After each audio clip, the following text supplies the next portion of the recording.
Bubuhayin kita, Donato.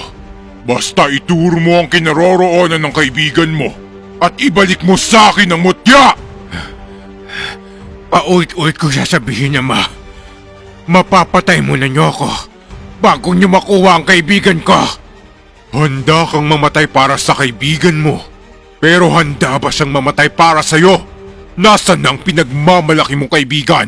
Iniwan ka niya! Pinabayaan kanyang mamatay sa kamay ng mga kalahi mong tinraidor mo! Hindi mo ako maiintindihan kahit kailan, Ama. Dahil wala kang kaibigan. Hindi ka marunong magmahal. Kaya wala rin nagmamahal sa'yo. Story time.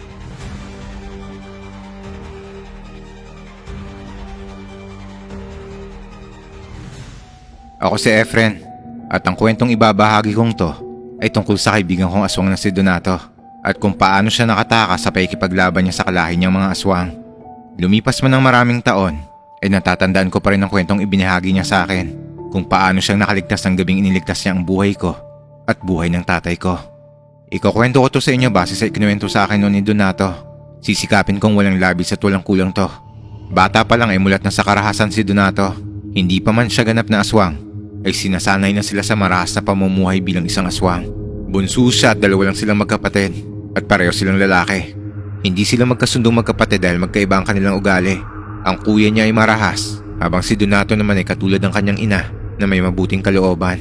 Tanging ang ina ni Donato lang daw noon ang karamay niya sa tuwing pinaparusahan siya ng kanyang ama kahit nasa kaunting pagkakamali lang.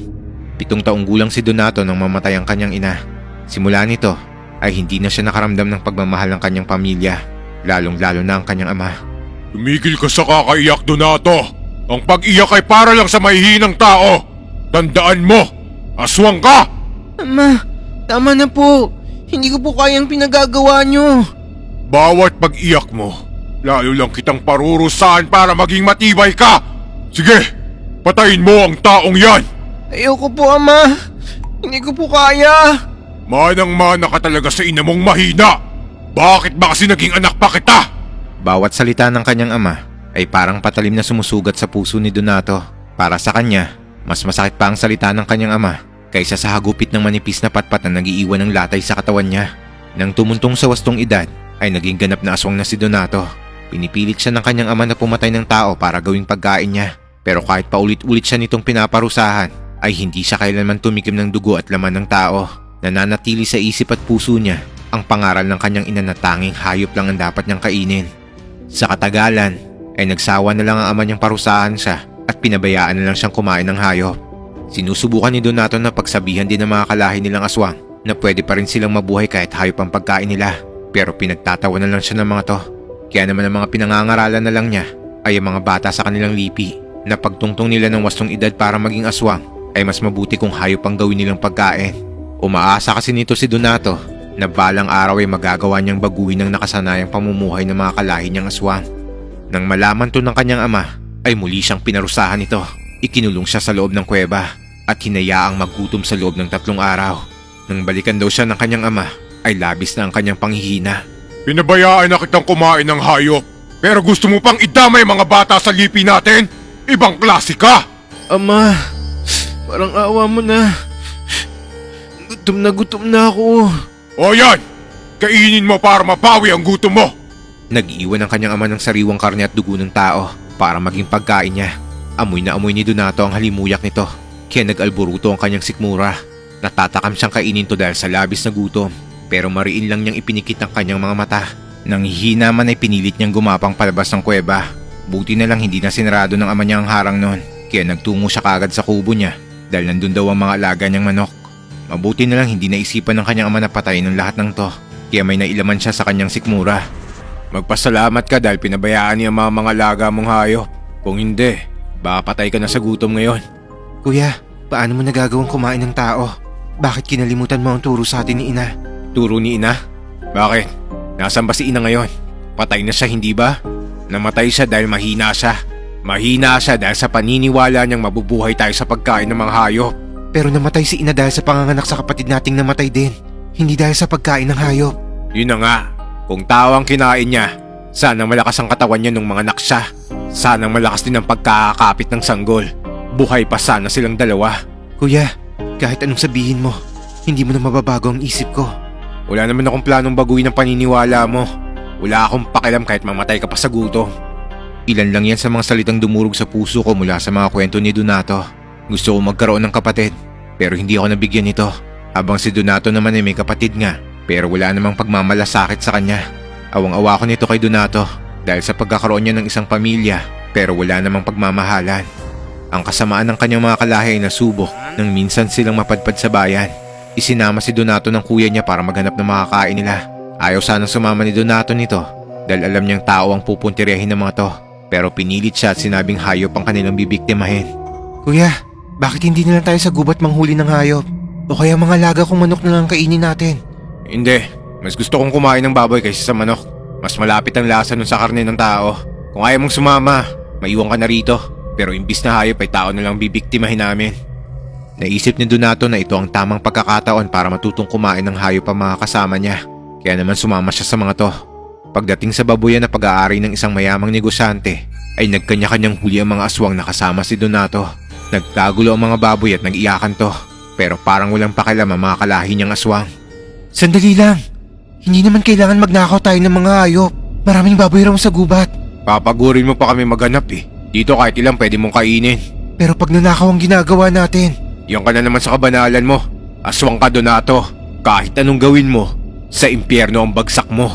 Maraming napatay na baboy ang mga aswang dahil atay lang ang kinakain ng mga to at iniiwan ng mga laman.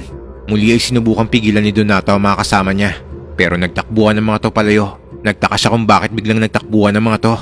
Huli na nang mapansin niya ang pagdating ng mga taong armado ng itak at buntot pagi. Si Donato ang nadatnan nila doon, kaya hinabol siya ng mga to. Nagawang manlaban ni Donato, pero nahagip ang likod niya ng buntot pagi. Hindi siya makapaniwala na pinabayaan siya ng mga kalahi niyang aswang, lalong-lalo na ang kapatid niya. Para bang isinama lang siya ng mga to para maging pain sa galit ng mga taong pagnanakawan nila. Sinikap ni Donatong makatakas sa mga taong tumutugi sa kanya, kaya napadpad siya sa aming baryo hanggang gamutin namin siya ni Tatang Dolfo. At dito na nga nagsimula ang pagiging matalik naming magkaibigan dahil nakatagpo ako ng kapatid sa katauhan ni Donato, habang siya naman ay nakatagpo ng pagmamahal ng isang kapatid sa pamamagitan ko. Laking pasasalamat ko sa pagdating ni Donato sa buhay ko dahil naranasan ko kahit papano ang magkaroon ng isang kapatid. Nang araw na magkasakit ang Tatang Dolfo ko, ay pabalik-balik raw si Donato sa tambayan namin, pero hindi niya ako makita.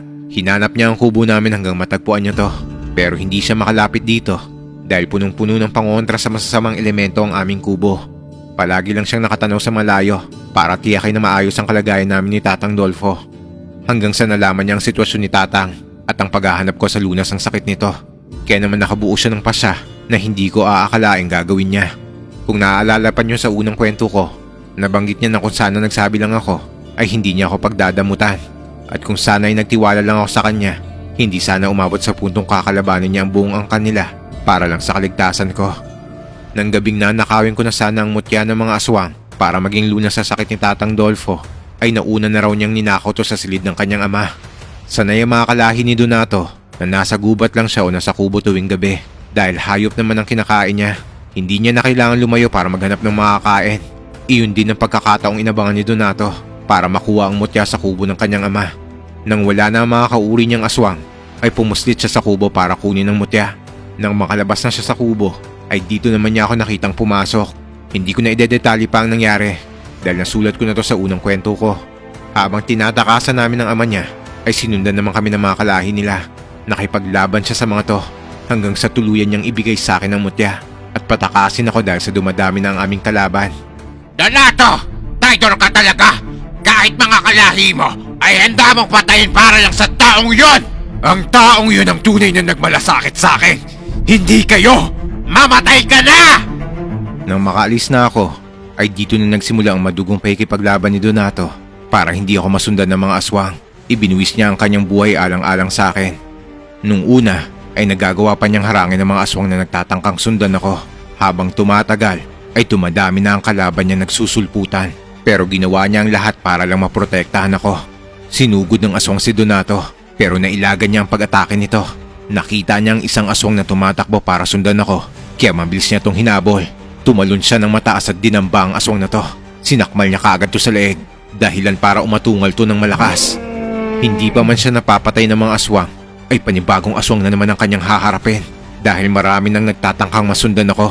Maliksi man ang pagkilos ni Donato, ay ramdam din niya ang lakas ng kanyang mga kauri. Alam niya na anumang oras ay hindi niya kakayaning lumaban pa dahil nauubos na ang kanyang lakas. Ang tanging hinihiling na lang ni Donato ng mga oras na to ay ang mabilis akong makalayo para hindi ako masundan ng mga kalahi niya. Nasa kalagitnaan na pakikipaglaban si Donato nang dumating ang kanyang ama. Dumadagundong ang boses nito sa kabuuan ng gubat na siyang nagpatigil sandali sa nangyayaring labanan. Lahat ay natuon ng atensyon sa kanyang ama at naghintay sa susunod nitong utos. Habulin niyo ang taong yon! Huwag hayaang makalayo! Ama, itigil mo na to! Kung may natitira ka pang pagmamahal sa akin bilang anak mo, pabayaan mo na ang kaibigan ko! Pagmamahal! Kahangalan! Ang pagmamahal ay para lang sa mahihinang katulad mo! Wala ako nun! Isama niyo ng paslangin ng traidor kong anak! Wala akong anak na lampa! Labis ang sakit na nararamdaman ni Donato nang marinig niya to dahil galing pa to sa mismong ama niya. Lahat ng naipong sama ng loob mula sa pagkabata ay tuluyang sumabog at naging puot. Ang puot na to ang nagsilbing lakas ni Donato para lumaban. May mga aswang na umatake sa kanya pero inilagan niya lang ang mga yon dahil ang atensyon ni Donato ay nasa mga aswang na nagtatangkang sumunod sa akin. Dinadamba niya at kinakalmot ang mga aswang na naaabutan niya. Marami siyang napapabagsak pero dumadami na rin ang kalaban niya hanggang sa naging mabagal ng pagkilos ni Donato dahil sa pagod. Hindi na niya naiiwasan ng ilang aswang na umaatake mula sa kanyang likuran hanggang sa nakalmot siya sa dibdib na nagtamo ng malaking sugat. Padapang bumagsak sa lupa si Donato pero pinilit niyang tumayo para muling lumaban. Pero sa pagtayo niya ay nakaharap na niya ang kanyang ama. Nagbabaga ang mga mata nitong nakatingin sa kanya. Bubuhayin kita, Donato. Basta ituro mo ang kinaroroonan ng kaibigan mo at ibalik mo sa akin ang mutya! Paulit-ulit ko sasabihin, Ama. Mapapatay muna niyo ako bago niyo makuha ang kaibigan ko. Handa kang mamatay para sa kaibigan mo. Pero handa ba siyang mamatay para sa'yo? Nasaan ang pinagmamalaki mong kaibigan? Iniwan ka niya! Pinabayaan kanyang mamatay sa kamay ng mga kalahi mong tinraidor mo! Hindi mo ako maiintindihan kahit kailan, Ama. Dahil wala kang kaibigan. Hindi ka marunong magmahal. Kaya wala rin nagmamahal sa'yo. Lapastangan ka! Tignan natin kung saan ka dadalhin ang pagmamahal na sinasabi mo! Nanggigigil sa galit ang ama ni Donato. Hinarap niya ang kalahing aswang bago malakas na nagsalita. Walang makikialam sa laban namin! Ako ang bumuhay sa traidor na to! Kaya ako rin ang tatapos sa buhay niya! Ama, tigilan na natin to. Ginawa ko to para makita nyo na may pag-asang maging kaibigan natin. Ang mga normal na tao, hindi natin sila kailangang patayin. Dahil sapat na ang mga hayop para mabuhay tayo. Hindi tayo mabubuhay sa hayop lang! Isang malaking katarantaduhang maging kaibigan natin ang dapat na pagkain lang! Magising ka sa kahangalan mo, Donato! Kayo ang magising sa kasamaan nyo, Ama. Ayokong labanan kayo dahil ama ko pa rin kayo. Mahal ko kayo kahit hindi nyo ako mahal. Pero wag mo akong piliting labanan ka. Bakit? Sa tingin mo ba kaya mo ko? Sugatan ka na at nanghihina na, Donato. Hindi mo ko kaya. At sa mahabang panahon, hayop lang ang pagkain mo. Wala kang taglay na lakas na meron ako. Nagpalitan niyo muna ang ama nito sa itsurang halimaw bago siya sumugod sa kinatatayuan ni Donato. Imbis na labanan ni Donato ang ama niya, ay mabilis niyang iniwasan ang pag-atake nito. Sa bawat pagsugod nito ay siya namang pag-atras ni Donato dahil ayaw niyang labanan ang ama niya. Nadudurog ang puso niya sa nakikitang puot sa mga mata ng kanyang ama. Hindi pa man siya natatamaan ng matatalas nitong kuko ay para na siyang paulit-ulit na sinasaksak dahil sa isipang kaya siyang patayin ng kanyang sariling ama. Ano, Donato? Lumaban ka! Ipakita mo kaya kang bigyan ng lakas ng hayop na kinakain mo! Lumaban ka! Ama, tama na. Anak mo ko, Ama. Tumigil ka na. Anak mo ko. Sabi ko na nga ba, Donato? Ang emosyon mo ang siyang magpapakanulo sa'yo. Ang pagmamahal na sinasabi mo ang magpapahina sa'yo. Kaya mamatay ka na! Hindi ko kailangan ng anak na traidor na tulad mo! Itinaas ng kanyang ama ang matatalas nitong kuko. at naghandang itatarak sa dibdib ni Donato. Pero nasalo ni Donato ang mga kamay nito para pigilan. Luwaan man ang mga mata niya ay tumitig pa rin siya sa mga mata ng ama niya. Wala talaga siyang makitang kahit konting pagmamahal dito. Kahit konting malasakit para sa kanya ay wala siyang maaninag. Nagsukatan sila ng lakas hanggang sa magawa niya itong itulak palayo. Pero dumaplis pa rin ang kuko nito sa tagiliran niya. Agad na tumulo ang dugo mula rito, na lalong nagpadagdag sa sakit ng loob na nararamdaman ni Donato. Ngumisi ang kanyang ama nang makitang nasugatan siya. Dinilaan pa nito ang kukong nabahira ng dugo niya. Kaya mo pa ba, Donato? Baka sabihin mong wala akong kwentang ama. Kaya bibigyan kita ng huling pagkakataon. Ituro mo ang bahay ng kaibigan mo at bubuhayin kita. Patayin mo na lang ako, ama. Patunayan mo na wala kang puso. Na wala kang kwentang ama.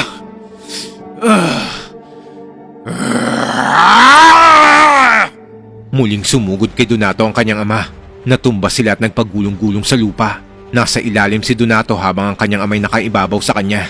Gustong itarak sa dibdib niya ang mga kuko nito, pero pinipigilan ni Donato ang mga braso nito. Tumitig muli si Donato sa mga mata ng kanyang ama. Tumulo ang mga luha niya nang makitang nakangisi ito dahil ramdam na nito ang pagkatalo niya.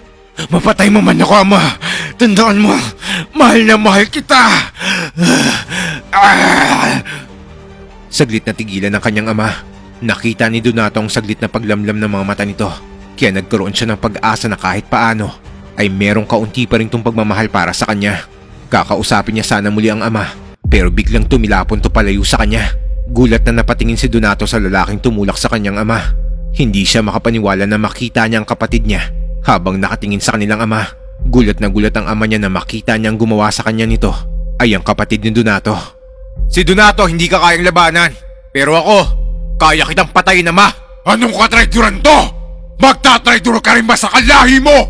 Hindi, ama. Sa'yo lang. Sumugod ang kuya ni Donato sa kanilang ama.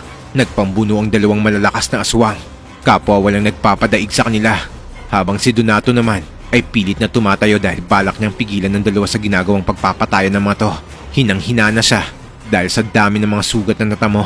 Pero hindi rin niya kayang tignan ang dalawa sa natitirang pamilya niya na nagpapatayan sa harap niya. Kuya! Ama! Itigil nyo na yan! Suwail na mga anak! Mga walang kwenta! Patayin nyo sila! Subukan niyong makialam. Ako ang susunod niyong pinuno. Hindi malaman ng mga aswang kung sino ang susundin nila sa dalawa. Nakikita nilang dehado na ang matandang pinuno nila dahil mas hamak na mas malakas ang kuya ni Donato dahil mas bata to. Hayop ka! May ambisyon ka palang kunin ang posisyon ko! Traidor! Ikaw ang nagturo sa akin para mag-ambisyon, ama. Ikaw rin ang nagturo sa akin na kahinaan ng pagmamahal. Hindi ako mahinang tulad ni Donato. Dahil malakas ako, kayang-kaya kitang patayin. Dahil wala akong nararamdamang pagmamahal sa puso ko para sa'yo. Tingin mo ay kaya mo ako?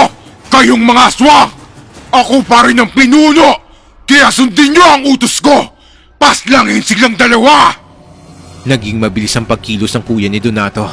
Bago pa man makalapit ang mga tapat na tagasunod ng ama nila, ay mabilis ang kuya nitong sumugod sa kanilang ama. Naglaban ang dalawa pero higit na mas bata ang kuya ni Donato. Mas batak ang katawan nito dahil matagal nitong pinaghandaan na makalaban ng kanilang ama. Nang makahanap ng pagkakataon, ay mabilis na iwinasiwas ng kuya ni Donato ang mga kukon nito sa likod ng kanilang ama. Kuya, itigil mo na yan! Tama na! Hangal ka, Donato! Ikaw na tong iniligtas sa halimaw nating ama! Gusto mo pang iligtas ang buhay niya? Tayo ang mamamatay kung bubuhayin natin siya! Hanggang nagawa ng kuya ni Donato na itarak ang kuko nito sa dibdib ng kanilang ama. Ang mga aswang na nagtangkang pumatay sa magkapatid ay biglang nagsiatrasan na makitang matalo na ang pinuno nila. Hinugot ng kuya ni Donato ang mga kuko sa dibdib ng pinunong aswang. Lahat sila ay nagulat nang makitang hawak na nito ang puso ng kanilang ama. Nakikita niyo ba ang puso ng inyong dating pinuno? Wala na siya! Kaya ako na ang bagong pinuno ng ating lipi! Isinubo nito ang puso ng kanilang ama na tila ba masarap na putahing inuyato. Hindi naman makapaniwala si Donato sa kanyang nakita. Sa nakikita niya kasi ay mas masakol pa ang kasamaan ng kanyang kapatid kaysa sa kanilang ama. Kuya, anong ginawa mo? Ama pa rin natin siya! Hindi mo siya dapat pinatay! Hindi siya naging ama sa atin. Saka ikaw nga na anak niya ay kaya niyang patayin. Hindi malabong gagawin din niya yun sa akin. Inunahan ko lang siya. Pero tigilan mo na ang kadadakdak, Donato. Magpasalamat ka na lang. Dahil buhay ka pa. Alam kong wala ka namang ambisyon na mamuno sa lipi natin. Kaya hindi kita papatayin. Pero kapag hindi mo na ibalik sa amin ang mutya, isusunod kita kay ama. Nanginginig man ng kalamnan, ay pinilit ni Donatong humakbang para lapitan ng kanyang ama. Nandulumong na paluhod siya sa tabi nito, kasabay ng malakas na pag-iyak niya. Wala na ang matapang at mabagsik na mukha ng kanyang ama. Dilat na dilat ang mga mata nito habang umuusok ang butas sa dibdib. Saglit lang ay nagliyab na ang katawan nito hanggang sa tuluyan na maging abo. Huwag mong isiping iniligtas kita, Donato. Nakakita lang ako ng pagkakataon para matupad ang matagal ko ng plano. Kuya, hindi ka man lang ba nagluluksa na napatay mo ang sarili nating ama? Ano bang pinagsasabi mo? Malaya na tayo sa kalupitan ni ama. Hindi kita pipigilan kung gusto mo umalis sa lipi natin. Magagawa mo ng gusto mo. Basta ibalik mo sa akin ang mutya ng aswang. Wala na akong pakialam sa'yo o sa kaibigan mo. Bigyan mo ako ng sapat na panahon para mabalik sa'yo ang mutya. Sa ngayon na hindi ko pa kaya. Magpapagaling muna ako. Siguraduhin mo lang, Donato, dahil hindi ako magdadalawang isip na tapusin ka sa oras na hindi mo mabalik ang mutya. Wala nang nagawa ang kapatid ni Donato kundi pumayag. Wala kasi ang mutya kaya hindi nila agad mapapagaling ang mga sugat nila. Nagyaya na ang kuya ni Donato sa mga kasamahan nito na bumalik na sa kanilang mga kubo. Naiwan naman daw si Donato sa gubat na nanghihina at walang kasama. Malala ang kanyang mga sugat pero walang may pakialam sa kanya sa mga kalahi niya. Marami na ring tumagas na dugo sa kanya kaya labis ang kanyang panghihina. Gumapang na lang daw siya ng gumapang hanggang sa marating niya ang malapit na kuweba. Dito siya madalas na ikinukulong ng kanyang ama kaya kabisado niya na ang kuwebang to. May batis na malapit kaya may maiinuman siya at meron ding mga tumutubong halamang gamot. Kumukuha siya nito at dinidikdik niya para meron siyang maitapal sa sugat niya. Tumigil naman ang pagdurugo nito pero hindi pa rin to sapat para matiyak niyang ligtas na siya sa kamatayan.